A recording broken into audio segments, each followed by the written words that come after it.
I wouldn't touch that with a 7.5-inch pole. Gentlemen, let's broaden our minds. Are they in the proper approach pattern for today? Negative. Hold the weapon! Now! Charge the lightning field.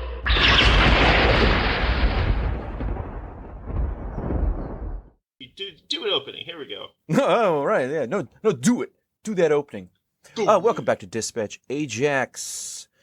You are in an alternate timeline But where we're back we to our have been normal podcast. continuously playing since you last left us. Like Civilization. This is the latest Hearts of Iron mod. Oh, man, you're lucky. I'm in Diablo over here. Okay, so we once again are talking about alternate history. So, in the English language, the first known complete alternate history was most likely Nathaniel Hawthorne's short story, P's Correspondence. That's P'(S), Correspondence, published in 1845. It's about a guy who everyone thinks is crazy because he sees a different 1845 in which a bunch of celebrities are still, or not just celebrities, but like people of note are still alive that had actually died. That includes Robert Burns, Lord Byron, Percy Shelley, Keats, for some reason the actor Edmund Kean, British politician George Canning, and Napoleon. Hey, Mr. N. Mr. N! It sounds like a really odd cocktail party, but so that's the first official alternate history, as boring and mundane as it sounds. Oscar Wilde could really pepper that party up. I just imagine how boring a party that would be, and then the only real solution would be to like bring in Rip Taylor and Not throw just- confetti everywhere. It's a Southern Confederate, wow. Southern Yeah. Confederacy. Is Nailed that what it. I wanted? Is it what anyone wanted?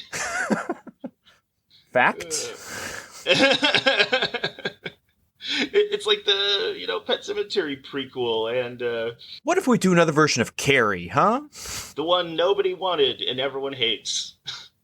So let's do Firestarter, but as a TV show on NBC. What do you say? And a sitcom set in 1993, Flame on! and it's called The Flamers. Yeah. Yeah, let's move on. The first novel-length alternate history in the English language was most likely Castillo Holford's Aristopia in 1895. It's another of the novel, pun intended, exercise of fiction writers at the time to portray a utopia.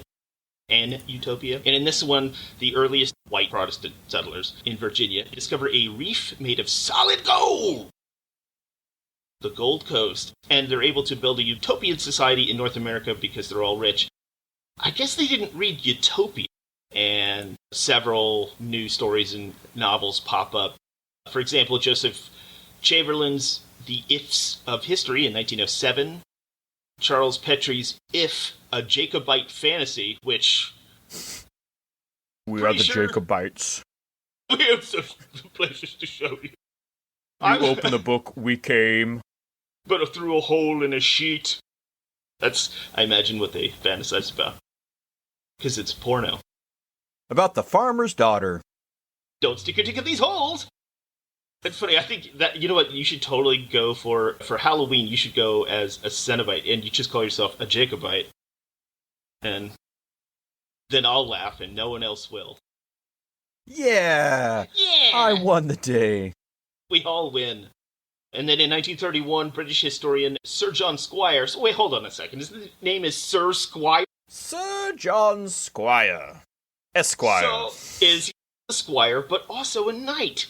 He collected a series of essays from historians of the period for an anthology. He pulled a My Pillow thing, and he just took a bunch of other people's ideas and smashed them together. It's called If It Had Happened Otherwise, which is not as salacious as a Jacobite fantasy, but there is full frontal nudity in it, described, of course. Emmanuel, a Jacobite fantasy. Behind the green door, The latest in the series of the Jacobite fantasies. The latest in the series of doors. Like sliding doors, which fits exactly into what we're talking about. Yeah, it kind of does. True. Of course, If It Had Happened Otherwise, scholars from major universities as well as important non-academic authors... Oh, I think I mentioned that. Because I accidentally said non-academic scholars, and that's not a thing. That's how you get QAnon. Are they doing their own research on alternate histories? Do your own research, Oh, that's right, because that one talks about if the Moors had won in Spain, if Louis XVI had, it says, an atom of firmness. Oh, basically, if Louis XVI weren't a pussy, is the Well, that's why they premise. called him Pussy the 16th. His eminent pussy. Mark me down for a yes. Oh, yeah, that's right, because one of the authors is Hilaire Belloc. As you can see, there's nothing you can write that I cannot take away. If only you spoke- Snakes. Why did it have to be alternate timeline snakes? Grow a backbone, will ya? That's If just one my of the- alternate president, Reggie. Crazy enough, one of the earliest, most notable writers of alternate history fiction was Winston Churchill himself, who I didn't know wrote anything, quite frankly, except a couple of decent speeches delivered in Missouri. And of course, that's when we get to the point where the Confederacy won the American Civil War. What the fuck is Churchill doing writing about alternate American history? Read the room, man! This kind of speculative work that narrates from the point of view of an alternate history is called recursive alternate history, or a double-blind what-if. Not a very popular Marvel miniseries. Or, and this is the best one, alternate history. Yeah, I've got a few if you'd like some. Let's lock and load, baby! All right. So we have, of course, Harry Turtledove's The Southern Victory series, where the South Yes. wins and the Union accepts Southern independence. Books and books. We go and see where that goes. Is it Robert Turtledove? Harry. Harry, that's right, because it's Robert something else. Bungalow. Robert Bungalow. That's what you're Right. thinking of. Robert Bungalow Esquire. You also have Fire on the Mountain. This is where the radical abolitionist John Brown was actually successful. There's a slave revolt, which isn't what decided the Civil War, but the slaves themselves decided the Civil War and founded their own territory called Nova Africa. Some other things in this that happen. Mexico takes California because in the light of the Civil War going on, Mexico sees that the U.S. is vulnerable and they invade. In this world, the leftism excels and communism actually takes over America, while tech also excels and it becomes like a future communist tech with this black state like in Lower East Side. That's a theme in a couple of those books, actually, but they're not related. Let's see.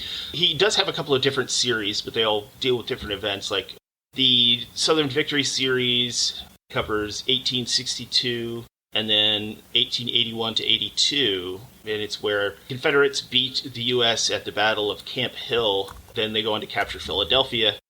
In doing so, gain official recognition of Britain and France as a legitimate nation.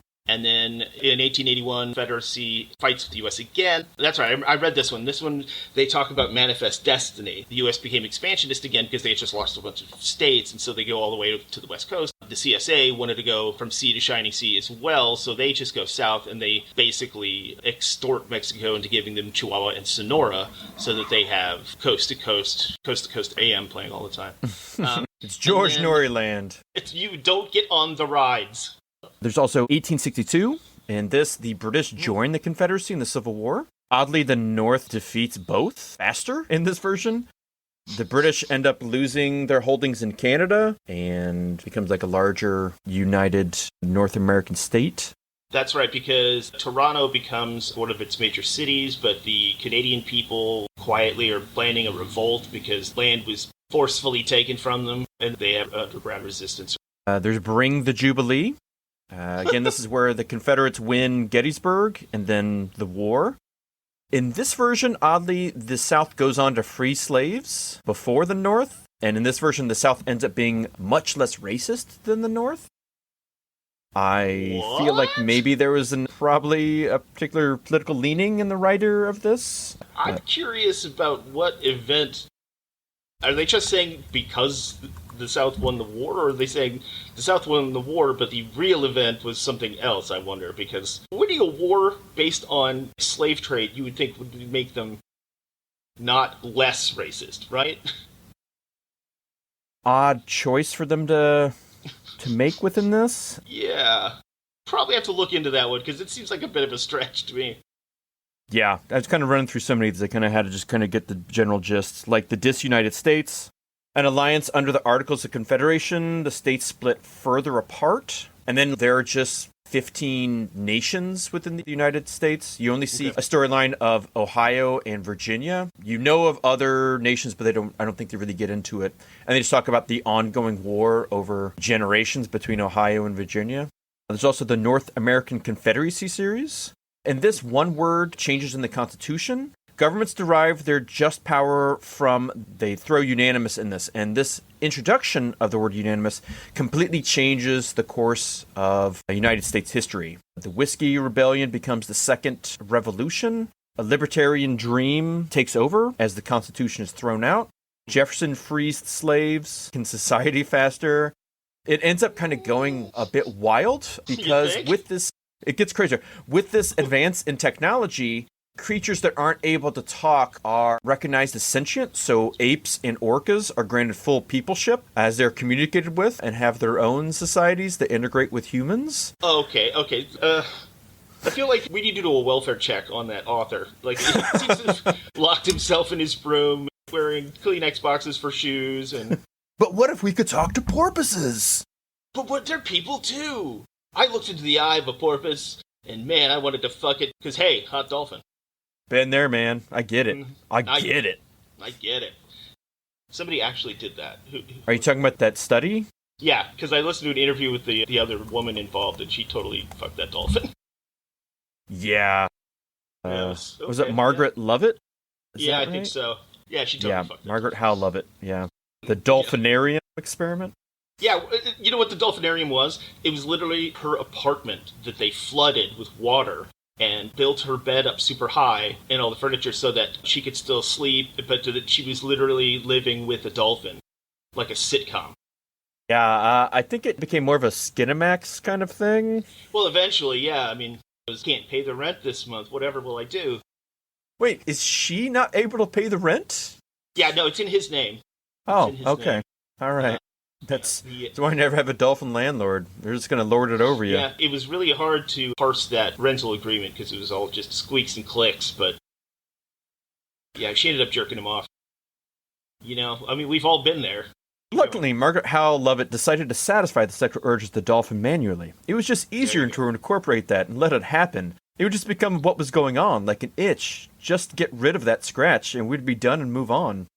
Oh, yeah, because that always happens with males, is once you've satisfied their itch, they don't want any more. Love insists it wasn't sexual on my part, more sensuous perhaps. It seemed to be that it made the bond closer, not because of the sexual activity, but because of the lack of having to keep breaking. And that's really all it was. I was just there to get to know Peter. And that was part of Peter.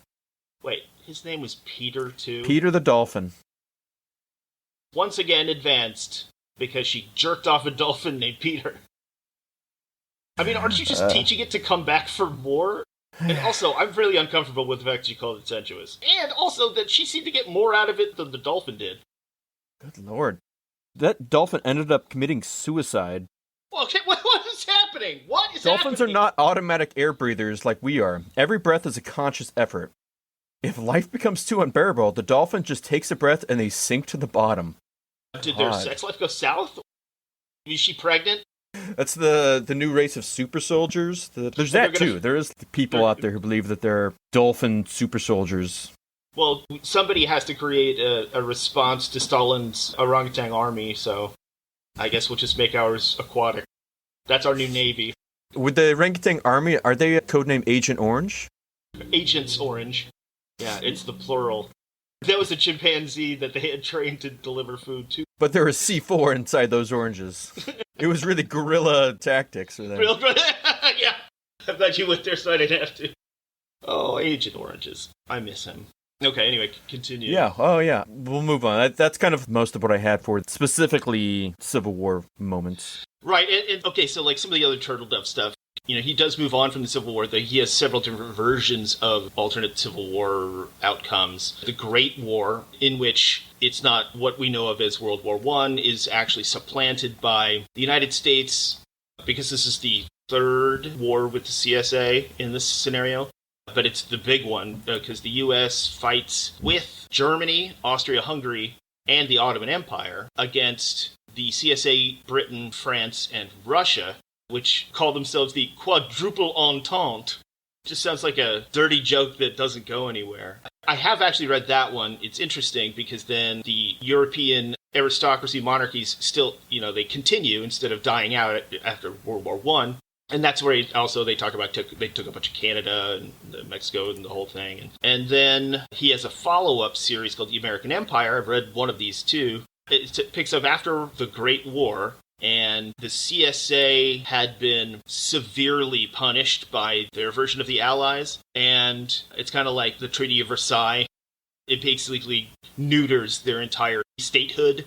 Like their money is worthless. Because that did actually happen in real life too, but they're still a country. And then their currency is so worthless that it's like $1 million to buy a sandwich, and then you get this resurgence in the face of austerity and harsh punishment, just like after the real World War I, a nationalist white supremacy movement start in the CSA, and they kind of go on the path of that. And then, of course, that curtails into another series of 4 books this time called Settling Accounts, which covers the Second Great War. And, of course, if you want to look at the timeline of how things changed, which is kind of helpful, I wish there was more of a chart, but they do the Harry Turtledove wiki, which is an odd specific thing, does have a timeline of events during this series of related books. So Russia attempts to sell Alaska to the U.S., but the U.S. doesn't want it because it's too expensive. Okay.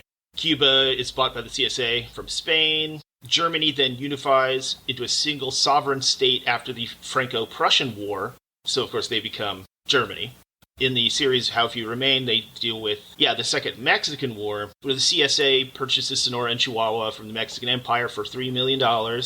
So the U.S. uses that as a pretext for war, and they go and they fight, yada, yada, yada. But that's how that war starts. So I remember reading that, too, because the U.S. did do Manifest Destiny, even in that book series, but instead of because of the way that things shaped up with California and parts of California being caught up with Mexico and the CSA, there is no Oregon or Washington. It's a state called Sequoia, Northern California, and then Oregon and Washington became one big state. So, because, their climates are almost identical. So. And then, of course, that's where, after the war, the Republican Party splits, I wish, and the left-wing Socialist Party pops up with Abraham Lincoln as its, figurehead, and then a huge socialist rises in America, and then he does a bunch of infrastructure stuff, and yada, yada, yada. Because there was a point in U.S. history where there could have been a sort of Bolshevik-esque revolution. That would have obviously changed everything. And I'm not going to go through this whole series because there's a lot of stuff in here. The Mormons tried to secede from the USA, and they have to violently stamp out the revolution of the Mormons.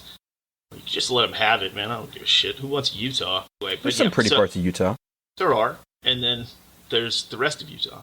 In this series, this is what I was thinking of. The U.S. is fighting in Texas and Sequoia, and they put down the Mormon Revolution, but in South Carolina, there is a socialist black revolt where they established the Congaree, because I think it's next to the Congaree River. The Congaree Socialist Republic.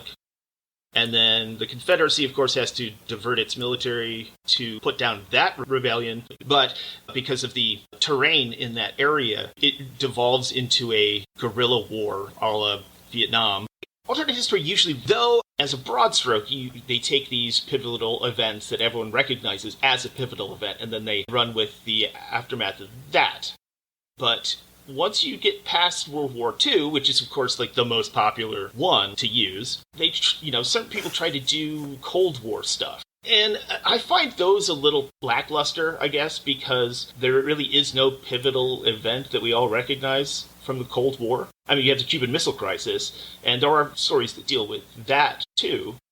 But, I mean, Reagan visiting Gorbachev isn't exactly rife for a thrilling novel about alternate history, you know? Of course, one of the next big pivotal things is the assassination of JFK, Bay of Pigs, that whole thing.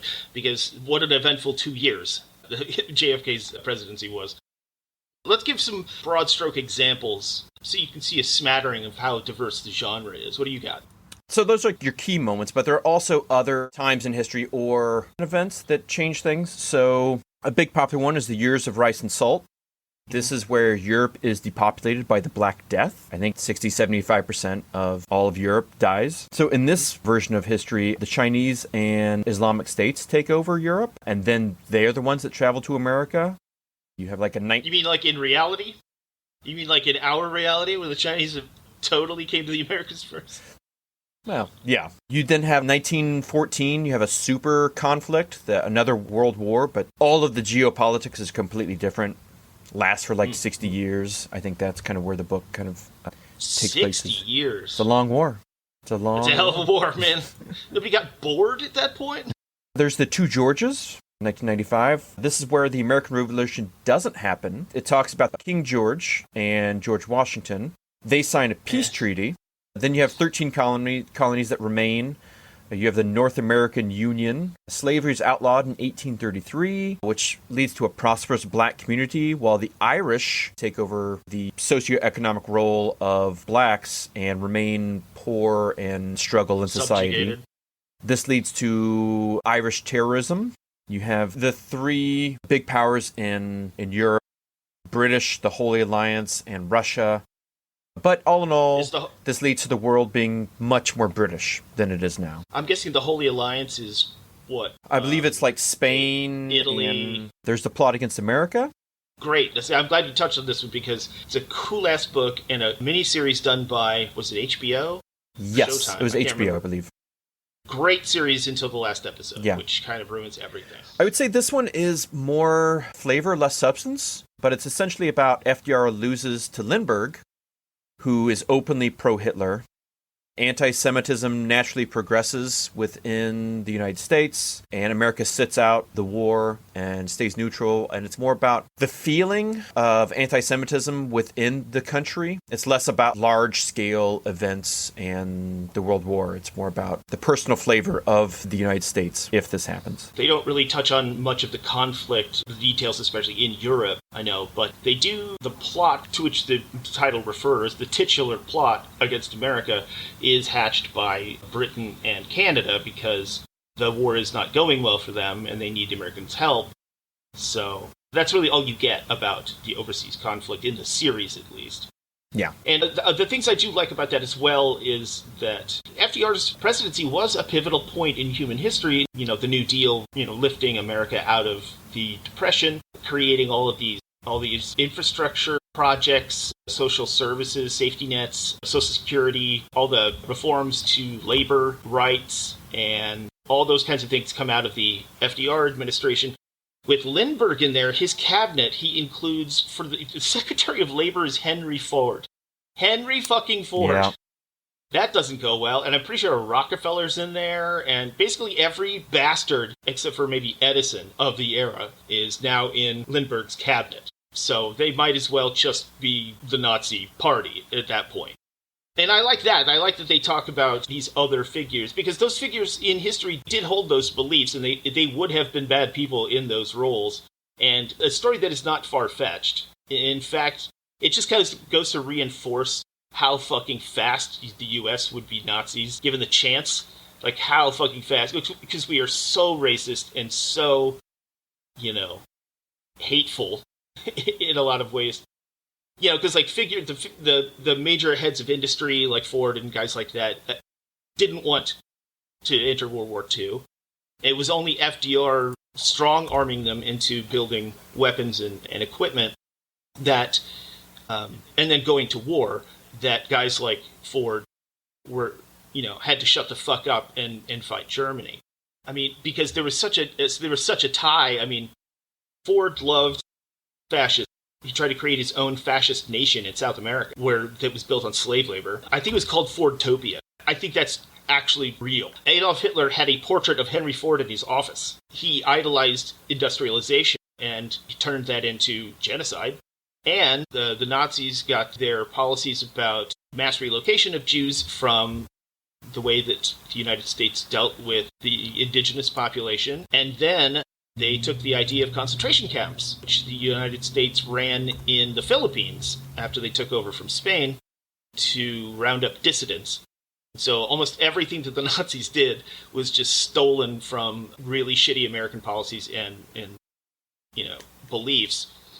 Which means that, if it weren't for the fact that we, as a nation, united to fight in World War II, we would have been Nazis so fucking fast.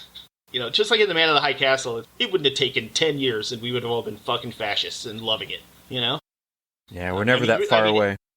No, especially if, what was it, 1933, what was it, like 100,000 people had a literal Nazi rally at Times Square, or in Madison Square Garden? Mm-hmm.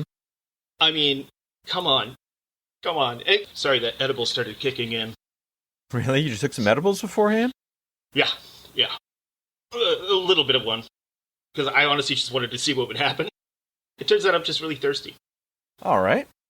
I could keep going through kind of like the slight variations, or I have kind of a section where it's stuff that's bigger variations that I find a little more interesting. I don't know if you want to wait on that. Don't know how you wanted to structure. Well, let's see, because I've got some examples of weird ones and good ones that are like really detailed. So if you want to do... So you were just talking about... Do you have more on the list that you were just doing? Yeah, I got like 5 pages of examples. Oh, okay. Let's do some of the highlights of that, and then I'll drop in with some other... I mean, they're kind of like vaguely organized by different things. Like I have ones that are like a little more off the beaten path, kind of weird stuff that's, a little more normal. So like like an Agent of Byzantium, that's another Turtledove series, or book rather. That's about the 14th century Islam never existing. So the Byzantine Empire never crumbles. Muhammad becomes a canonized devout Christian, which I don't...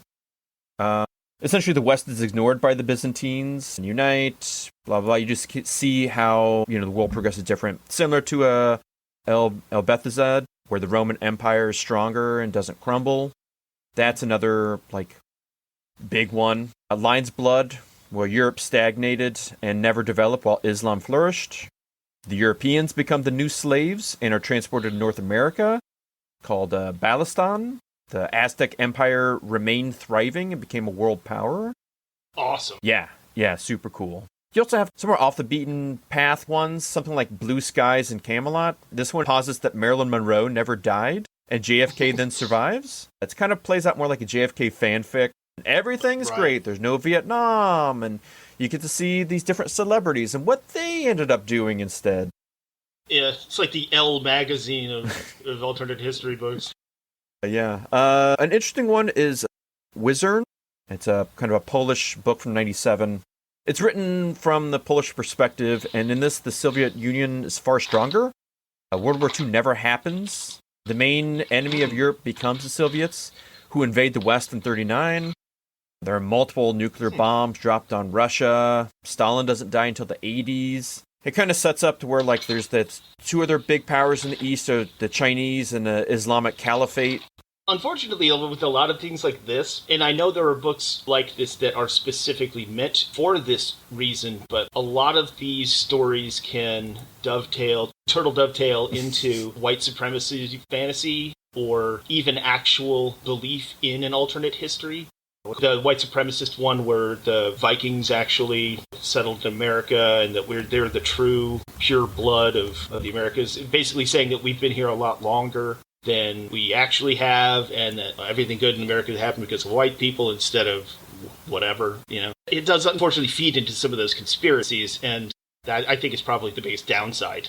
Yeah, but how do you play against that? Can't really stop where people are going to take interesting fantasy ideas and internalize them and use them as fire for their own sick purposes. Yeah. It's like Birth of a Nation. Terrible, horrible, horrible messages and cultural context, but a crowning achievement in cinema. Yeah. It's sad, really sad, but yeah, I mean, This kind of fantasy can be dangerous, but just about everything can. But I mean, the thing that is important to separate is alternate history from revisionist history, because, I mean, they both kind of have the same premise, but one deals with the real world and supposits that there is an actual alternate history, and that's where you get some really dangerous thinking. But just remember, it's just a book, kids. It's a story. Have fun, okay? Go outside. I don't know. That's what my parents always told me because I was playing video games. I mean, yeah, I'm kind of like taking a shotgun approach, but there's the book Alteration. Spray it all over. In that, there is never a Reformation, and thus the Catholic Church remains the dominant force. There's no Henry VIII. Ireland and Scotland remain part of England. I think they become West England and North England. Cool. Okay. Dumb. Is that the one where Martin Luther becomes Pope? There's one of them like that. Oh, man. Is that the one? I think it might be the one. Yeah, I know there are multiples that deal with that very topic. I'm pretty sure that's the one. Yeah. Western society remains much more engendered around the church. The church kind of rules everything. They develop like a modernized Inquisition that stays in control of the world after that. Less tech progresses because it's stifled by the church. There's no electricity in this world. It becomes kind of a real Protestant dystopian fantasy. Oh, yeah. You mean for the benefit of Protestants reading it? Yes. Yeah, like, oh. Okay, okay. Fuck those Catholics. Those damn papists. There's also Roma Eterna. Again, that's another Roman Empire never collapses. Monotheism never takes over. The Jews under Moses remain a small minority in the Mideast.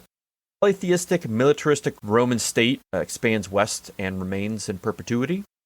Oh, and this is Starship Troopers, right? Is that the... I believe in this one there is, like, in the future, the small Jewish state, they try to send a rocket off to Mars, but they have kind of like a Challenger explosion that just sets them back and they never progress past that. Cool. I would blame it on the Jews, but they did it themselves. There's the Hako Ichu. It's an alternate history timeline. In this, an alternate Japan does not become militaristic, but instead invests itself in liberalism. There are royals, but no empire emerges. World War I, there is a militaristic coup to push back the liberals, but it is defeated.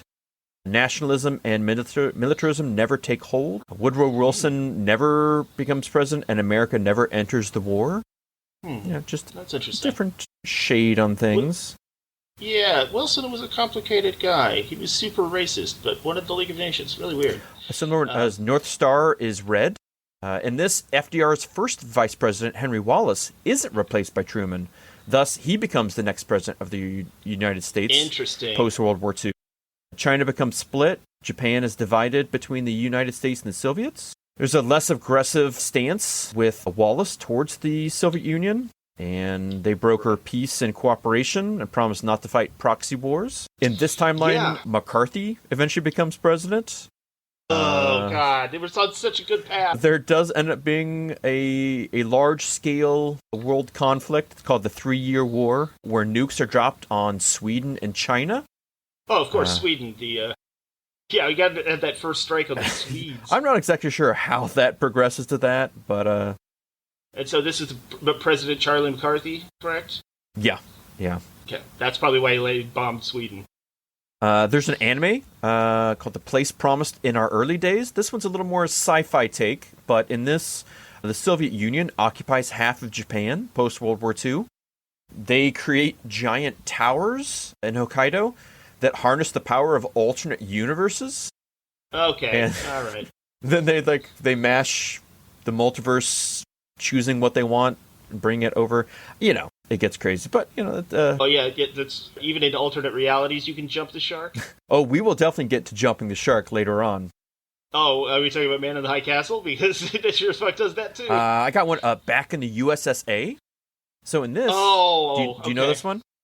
I mean, I don't know. I saw the title. I don't know anything about it. So in this, the U.S. had a communist revolution instead of Russia. Right. Teddy Roosevelt is assassinated by Annie Oakley. Oh, come on! Eugene Debs leads a violent socialist rebellion after Woodrow Wilson is assassinated. They obviously don't know anything about Eugene Debs. Okay. I think they're trying to... I was There's a lot also, like, as I was doing research, the Hearts of Iron timeline, where there's a lot of people write a lot of fanfic and create mods to play that game. But there's one that I saw where there is a scarred up Bernie who becomes like a violent rebel in the world that they have. And Bernie Sanders? yes, yeah. Oh, come on. Yeah. This is just like mirror bullshit. In a way. Bernie Sanders grows a goatee, and I'm sure he has an eye patch. And But yeah, actually. Oh my God. But back in the USSR, by the 1920s, the country is taken over and renamed. Al Capone becomes the head, the new Stalin of this communist state. You mean syphilis-riddled brain? That's probably... I mean, as a world leader in the 1920s, I kind of buy it, honestly. Okay, that's fair.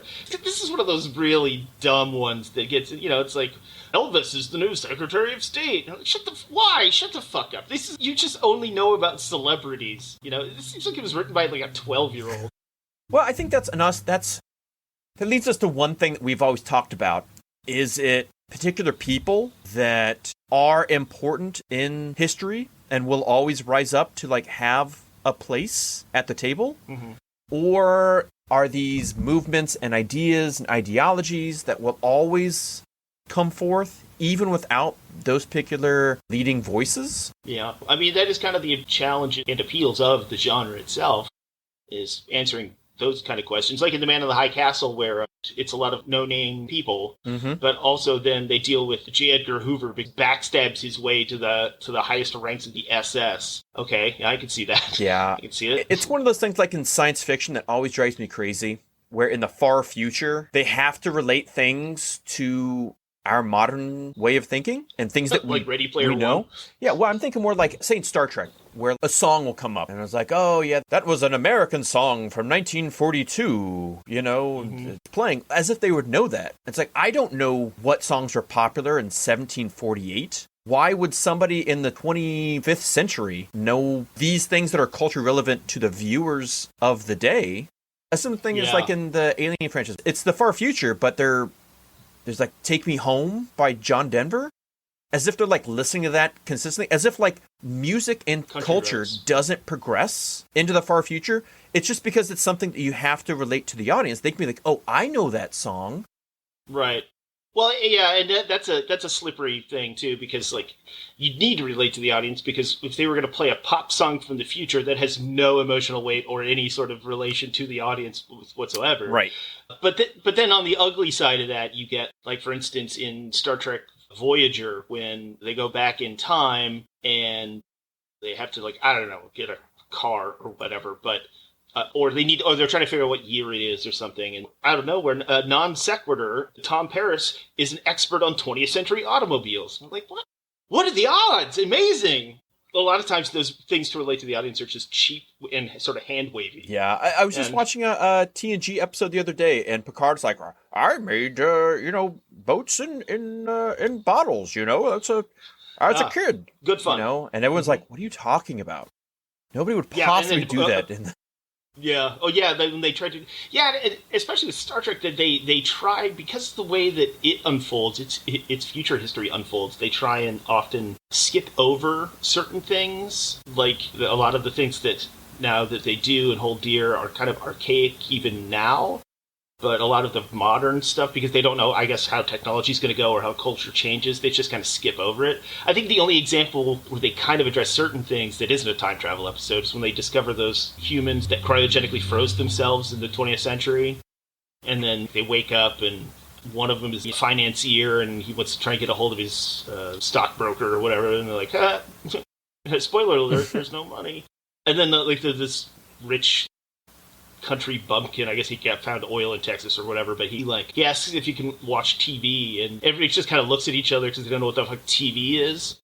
But then Will Riker pipes up, he's like, oh, I believe that particular form of entertainment didn't last far into the 21st century. A little hand-wavy, but at least nobody else knew what the fuck that guy was talking about. But then you think you should, because in Enterprise, they show movies. They show, like, Frankenstein once, and they have view screen, and they would know what TV is. They just don't want to deal with, speculating on the cultural changes that would maybe contradict the mythos of Star Trek. Maybe. Or whatever. I mean, you also have kids who wouldn't necessarily know what a phonogram is, but they're listening to music on their phone. Oh yeah, the other day I found out that this was there were these kids ranting online. They hated that certain people were wearing Nirvana shirts because the emo kids were ruining the brand because they thought Nirvana was a clothing brand and not a band. What? Yeah, I'm not making it up. It was crazy and stupid. It didn't last long because everybody's like, hey, idiots, here's the fucking band. Come the fuck on, man. How weird. It's very weird. Speaking of weird, okay, how about we get into a whole different bucket of fish? Does it have to be fish? That's very specific. There's one lobster in there. It's a bucket of dolphins. Get fucked.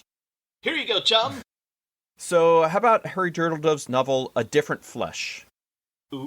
In this, Hello. Homo sapiens never crossed into the Americas. Interesting. Because the land bridge was never a thing. So Homo erectus stayed there and flourished, as it were, in the Americas, completely separated.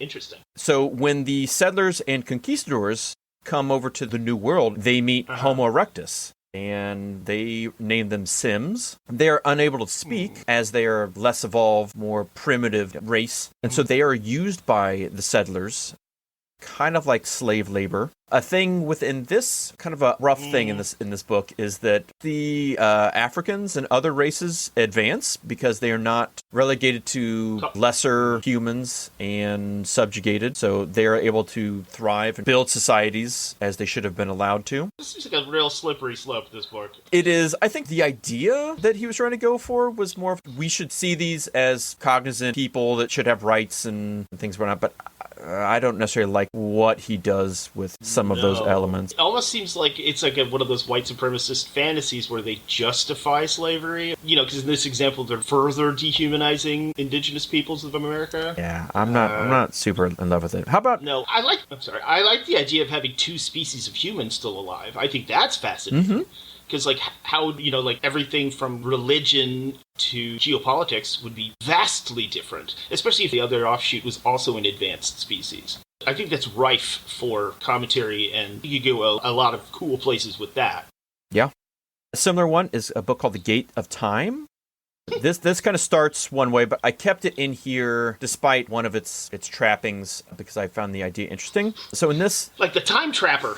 Oh, kind of. Remember Time Trapper? Time Trapper Keeper? Yes, the infamous legion of superheroes built the Time Trapper Keeper. He and a cyborg version of Anne Frank have decided to dominate It's Lisa Frank and Anne multiverse. Frank? Is that who? Yeah, that was the Diary of Lisa Frank. It's perfect. got stickers all over Nice. it. Yeah. Anyway. So in The Gate of Time, there's an Iroquois World War II pilot. He's shot down. As he parachutes in, he finds himself in an alternate world. Somehow he crossed over into a different timeline universe. Nothing else happens in that vein. It's just kind of to place us in a new world. In this universe, the Americas never existed. They're just kind of a small collection of islands. And so what would have been the Native Americans to cross the land bridge, they rather spread out and they populated Northern Europe instead. Okay. I have a lot of questions, but we probably won't get to any. Yeah, I don't have the faculties to answer those questions, but in this version, monotheism doesn't take off. It's still a pagan society that flourishes. Because of the lack of the land masses of the Americas, the winds coming off the ocean and the whole climate is different. So Europe is far colder than it would have been. Okay.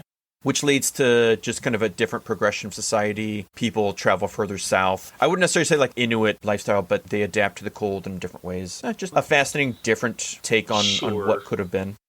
Yeah, the setup, though, is more like Connecticut Yankee. And King Arthur's which Court. I excise most of those. It's just this one is, instead of like, oh, here's Mark Twain talking to King Arthur, blah, blah, blah. You know, Right. This was like, well, what if the Americas didn't exist? And how would peoples progress in a completely different way? That's vaguely similar.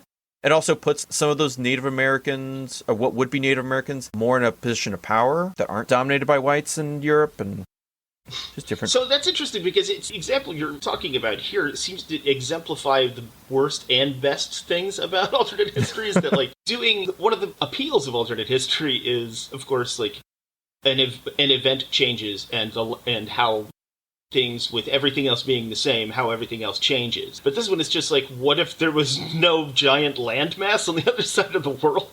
But then it sounds like they get into really cool socio-political intrigue and forethought into geopolitics in an alternate world, which is like the coolest part about alternate history. It seems like a book that I would throw across the room and then begrudgingly go and pick up and keep reading. Yeah, I mean, I haven't read it, so I couldn't particularly say, but, you know. Yeah, it's just that's an example of what to do and not to do at the same time. One book series was the Draka series. So this focused on South Africa. Oh.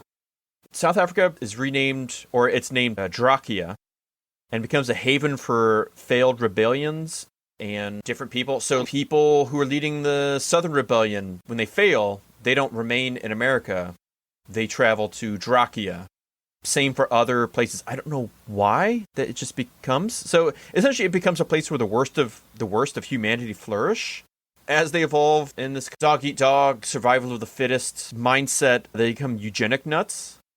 Oh, Jesus. Their country is like 90% slave force, and they become racist against everyone, even Europeans.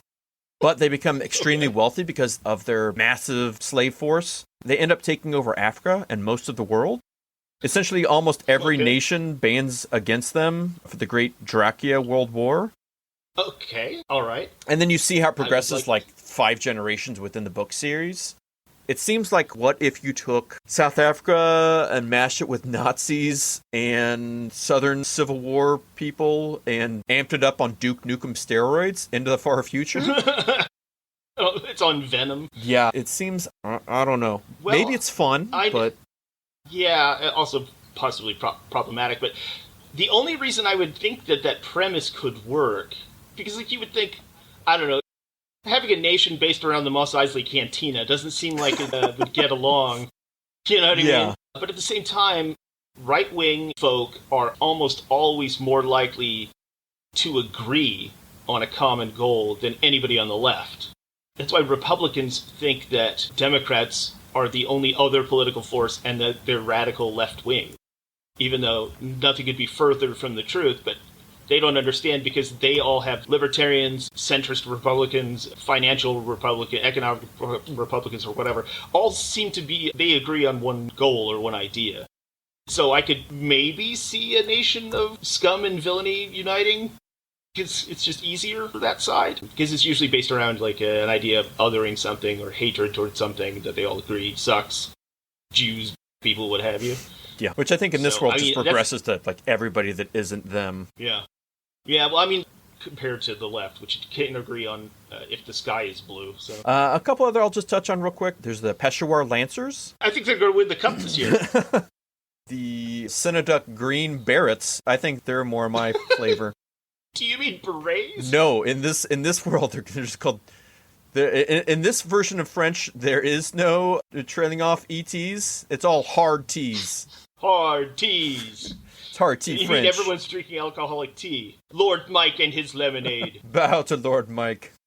So in the Peshawar Lancers, in 1878, there's a dust cloud that blocks out the sun and makes the northern hemisphere unlivable. It ends up in a humanitarian crisis and political craziness, as you have people from the north flooding south. Kind of what will be happening in the next, 20 to 30 years. Yeah, every city is going to move to those uninhabited parts of Canada, which are now suddenly warm, or, they're going to flee to the south. In this, you get completely different geopolitical states.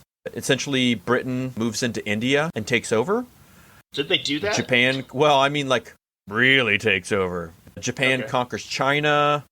That actually did happen as well. Yeah, but I think, again, much more... They really meant it this time. Once more with feeling. They really did it. No half-assing. They dug deep and they really got in there. Yeah. Another one is the difference engine. So in this, a mechanical computer is built in Victorian Britain. Because of this, you get rapid change to both technology and society in Britain and in Europe. Steam technology and engines ramp up. The USA is broken up. The world becomes much more British and advanced. One of the important things about this book is that it's recognized as being the creation of steampunk and the steampunk aesthetic. I was going to ask. Yeah, okay. Yeah. Okay. Steampunk is, I would say, is a sub subgenre of this. Not as much cyberpunk. I think that's more, future history. But yeah, I mean, steampunk, you can make a case for an offshoot of this. Mm-hmm.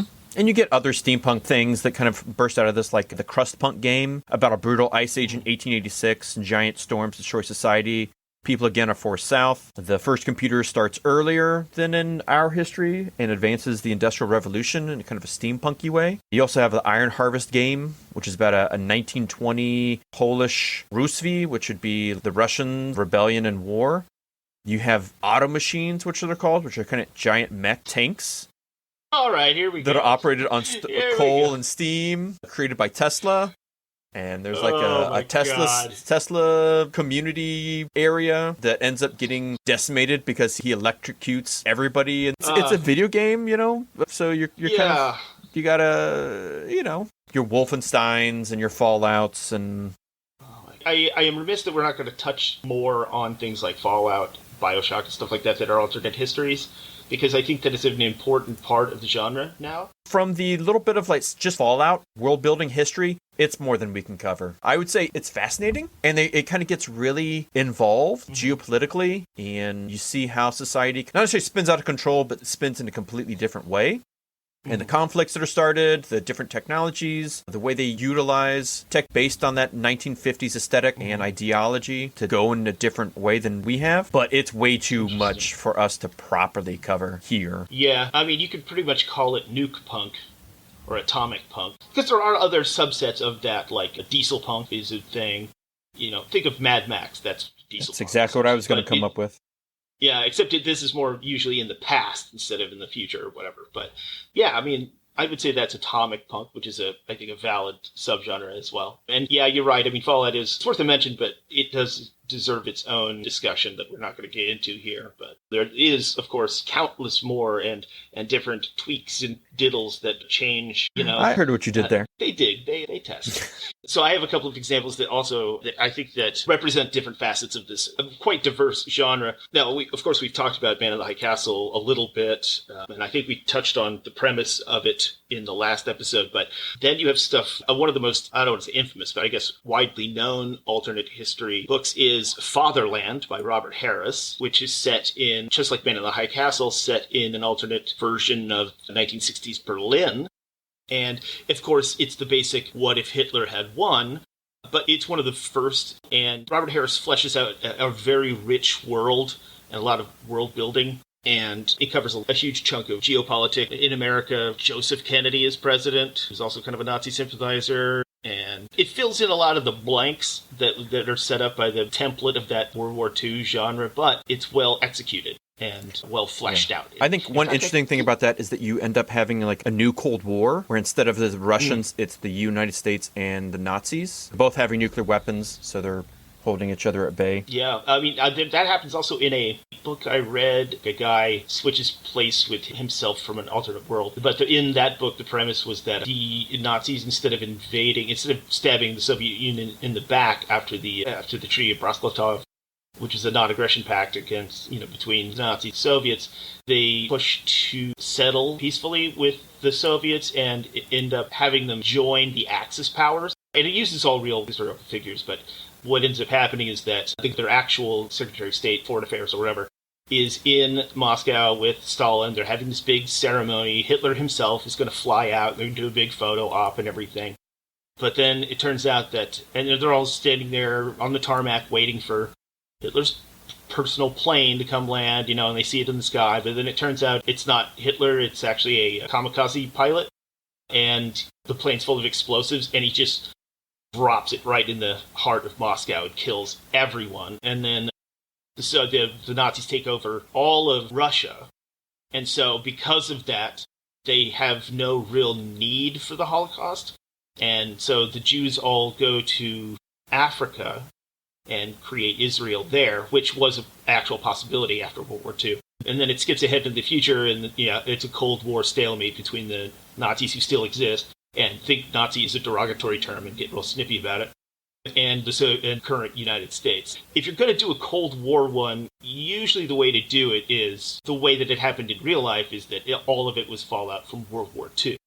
I mean, even the Man in the High Castle, later on, in the show at least, they develop a Cold War between Japan and the Nazis because they had taken over everything, and those are the two major superpowers. So, I mean, that's really the only way you can keep people's attention on the Cold War stuff, because those are actual events that, had actual fallout that you can trace and track. But anyway. Right. Too many tangents on my part. So, Fatherland, yeah, didn't they make that a movie? Or they were going to make it a movie? Yes, I believe. This is a weird poll. Yeah, that's a TV movie from '94 with Rutger Hauer. Oh, interesting. As FDR or as March, Xavier March, who of course, the one we all remember from history. He's an SS officer who uncovers a plot to eliminate the attendees of the Wannsee Conference so that Germany can establish better relations with the U.S. And it's like Hitler's 75th birthday, too, if I remember right. I became conscious of this book and of alternative history in general because, and very strange association that I remember to this day, I remember watching Entertainment Tonight as a child, and they did a piece about the filming adaptation of Fatherland by Robert Harris, and my mind was just blown. What would happen if Hitler won? I'm like, oh shit, he could have won. And then I was like obsessed with alternate history after that. I think I was like 8 years old or something. Well, no, it would have been, I was like 13 or whatever, but still. Yeah, it just opens completely change your paradigm of what history in the world is. Well, that's right, which means that there's an alternate world where that doesn't happen and I'm watching Access Hollywood or something. Axis, AXIS Hollywood? Yes, exactly. Yes, in that world, Axis Hollywood. ABC is the Allied Broadcasting Corporation. Okay, so Fatherland, pretty archetypal. Not stereotypal, archetypal. And then, of course, the alteration, is that the one you covered? That's the one where the Protestant Reformation never happens. I think this is just another one of those books. Yeah, and this is this is a one where Martin Luther becomes Pope. And then it flash forwards to the 1970s, which is still kind of like a medieval sort of... Yeah, technology just doesn't progress. Right, basically. I was trying to think what was the word I was trying to come up with. It doesn't matter. Anyway, okay. And then you have stuff, once again, in this sort of, vein of... If the World War II wasn't so rich with history and important, I would be so fucking annoyed with what if Hitler won shit. I would just never read a book again. Here's one called Dropping the Atomic Bomb on Hirohito and Hitler, and it talks about how the world would have been different if we had developed the bomb sooner, and how Germany, Japan, and Russia would have reacted differently geopolitically during World War II and afterwards. And then what the Cold War would have been like had they actually nuked Berlin and Tokyo, which is, okay, I mean, at least it's got a MacGuffin. It's got a plot device that's a little bit different, I guess. But here's one of the ones I'm fascinated by, and I'm going to have to read this now. This is maybe my favorite one we're going to cover. It's called American Hippo, Sarah Gailey, Gailey. It's the story... I actually got this from somebody's review, and they said it was the one that got them into alternate history. It's based on an actual piece of legislation that was introduced to Congress. The idea was that they were going to ship in hippos to populate the Mississippi. So this is something they're really going to do? Yes, this is from the Smithsonian here. Oh, yeah. Ugh, this is dark. In fact, they made a Korean movie about this. In 1910, Louisiana Representative Robert Broussard introduced a bill to import and release hippos into the state's bayous. The bill, known as the American Hippo Bill, wow, talk about creativity, and the idea was that it was an attempt to increase the availability of low-cost meat. So they were going to import hippos from Africa, raise them in the Gulf Coast swamplands, and then use them like cows? Yes, or pigs. And it was phrased in the bill, kill them for, quote, lake cow bacon. That's delightful. So in this book, that happens. And it follows around cowboys, which now, in this world, ride hippos. Yeah, see, because I see that the plan failed to take into account that some key facts about hippos. They are savage, they are fast, and their jaws can snap a man in two. Yeah. Minor details. By the 1890s, the vast bayou that was once America's greatest waterway belongs to feral hippos. Wow. Yeah, they're trying to take back the South from vicious gangs of feral pygmy hippos. The alternative title was, of course, Hungry, Hungry Hippos, or Hungry for Hippos.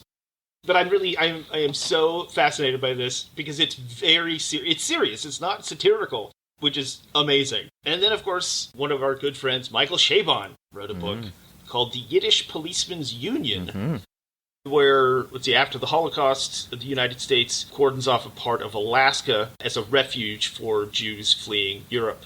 And, how a Jewish community pre-Israel would form. It's not about World War II directly, it's more about actions we could have taken or whatever, but it doesn't sound like a compelling premise off the top, but it is Michael Chabon, who, for the most part, is a great writer and has written some of pop culture's greatest stuff.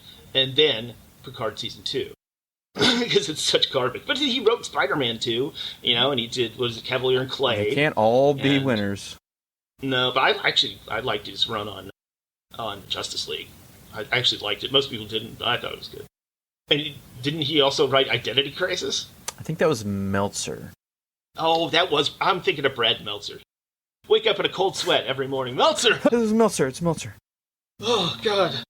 Oh, here's an interesting one called The Fall of Rorke's Drift by John Labland. And in that one, the British conflict with the Zulu people happens a lot earlier. And because they were, I guess, unprepared, the original engagement with the Zulu fails. And then it's a 7-month war. And it's done in the style of World War Z, kind of, too, where it's all primary and secondary sources, letters, and it's like Civil War by Ken Burns type of thing. Right. But yeah, it's all about an alternate version of the British Zulu War, which most people don't remember happened, but it's kind of a big pivotal moment in colonialism.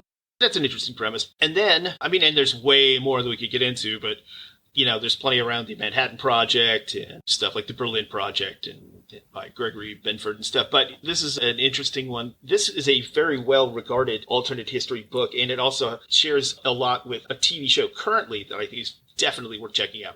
This is called The Calculating Stars by Mary Robinette Cowell. It's kind of like Rendezvous with Rama or Armageddon, if that helps you, where Earth's climate is doomed. And this happens in the 1950s. So this meteor is going to destroy climate, mass extinction. And so in the 1950s, they ramp up the space program before Kennedy's initiatives and things like that. And they create the International Aerospace Coalition, which puts a man on the moon. And it's an alternate history version of Hidden Figures, essentially. So because of the necessity of the project and the fact that women were doing most of the actual math and calculations, they gain more clout and push to become astronauts. And so women lead the way in the space race. The implications of, before even the sexual revolution, of new wave of feminism. And apparently it's very good. Now that corresponds with a show that you should check out currently. Probably the best alternative history show there has ever been. Ever, probably. Run by, of course, Ronald Moore. One of the showrunners, not the showrunner, but one of the writers-producers is Ronald Moore of Battlestar Galactica and various other things that we love Star Trek. I love this, too, because everything in it is well thought out, and the initial pivotal moment that diverts from our reality is that the Soviets landed on the moon first, which almost happened. If I remember right, the Soviet Union had to scrap that launch, and so the U.S. pushed up the Apollo 11 launch, and they got there first. But in this one, the Soviet launch goes off without a hitch, and they land on the moon first, and it's not a man, it's a Soviet female cosmonaut that is the Neil Armstrong of the scenario. And because of that, feminism skyrockets, and the Soviet Union never falls. The U.S. space race becomes the central figure of the Cold War. So in this one, Apollo 11 crashes because of some sort of error, which almost did happen as well. So they don't actually land on the moon like they were supposed to. Even after the Soviets, they crash and they have to be rescued. And so the importance of the space program, both for nationalistic purposes and logistical purposes, is accelerated. There's no Nixon, because the space race is so important. Ted Kennedy becomes president. Or I think there is a Nixon, but he loses because he couldn't put a man on the moon during his administration, so he gets blamed, and then Ted Kennedy beats Nixon. And then he becomes president, and then, of course, by, 1982, there's like a base on the... No, before that, there's a base on the moon, and then there's a Soviet base, and then they're mining lithium that they find on the moon, which accelerates the development of batteries, which leads directly to fossil fuel cars being obsolete, because batteries are cheap and last forever. Cars go all electric by the mid-'80s, and that also means that other technologies advance super fast, so everyone's got like a video phone and a laptop and, all of these modern things about 25 years before it actually happens because of the resources they have now to advance circuitry and calculating power, things like that. So every single detail in it is meticulously planned out and extremely well thought out. There are so many things that change in it. It's this rich tapestry of world building. It almost is like an immersive game because it gives you all of these different facets to explore, and they're all realistic. In this one, John Lennon is never shot, and so he becomes like this anti-nuclear activist, and then the Beatles get back together in like 1992 or something like that. So it's fascinating how detailed it is. I would recommend it. It's not over yet, thankfully, but I won't spoil what happens. Really interesting things happen with that. It's sort of archetypal to what we're talking about, and a lot like Fatherland, it's very detailed and very well put together. And we're on more rules, so suck it. Yeah, just suck it. Just do that, and then watch that show. Doesn't matter. Okay, so I think we probably squeezed all the blood out of this stone that we can. Anything else to add? I think the only one thing I probably wanted to point out was Tarrant La Blanche. So this was a short novella written by a Valencian knight, Joanot Motorel, back in 1490 in Valencia. Ooh. It's really kind of one of the precursors to modern-day alternate history tales, as he was a knight for the Byzantine Empire before the fall of Constantinople. And he kind of wrote like, well, what if it didn't happen? Okay. What would go on after it? So speculative fiction, like purest form. Yes, but being 1490, it's been going on a while. Just like with alternate history, it's important to know the events that lead us to where we are today. So look into the origins of the genre, and you'll understand, I think, really weird meta way how you'll understand the genre. So that's fascinating. In an alternate world, we're really popular. Our podcast is doing really well. So I think if we all hold hands and close our eyes and wish really, really hard, we can live in that world. A world where you like and subscribe to our show in vast numbers and pay us lots of money. Ooh, money? Well, not even that we care about that, because we don't do this for money now, but it also would be nice. Please like it. Look at him! Look what you did to him! Bastard! So if you wouldn't mind building a better alternate world with us, Jake, what should they do? Oh, I thought we were doing an alternate history version where you were doing that and I was doing the other. But okay, let's do that. Then you should like and subscribe. Give our show 5 Hirohitos. See, it's not as easy, is it? Well, I was trying to avoid saying Hitler. Give Grandpa Hitler. Put away your Hitlers. 5 Turtledoves. Hey, that's pretty good. And a partridge in a pear tree. Good. I was going to say 5 pivot points in human history, but Turtledoves is way funnier. So please do that. Give us a review, because that really helps us get seen. Follow us on various social media that we never use, because we will, at some point, start using it. And wait for more stuff. We got a lot of stuff coming out. So. This is true. But until then, please be sure to pay all your tabs. Make sure to clean up after yourself to some reasonable degree. Support your local comic shops and retailers. Find purveyors of alternate history wares and goods. And from Dispatch Ajax, we'd like to say... Nostrovia! Yeah, the speed, fair sorcerer. Nailed it. Yeah. Pretty good. Nailed it. Pretty good one. Watch The Sorcerer. Ooh, yeah, watch Sorcerer. Yeah, fucking rules. Yeah. Goodbye. Please, go away.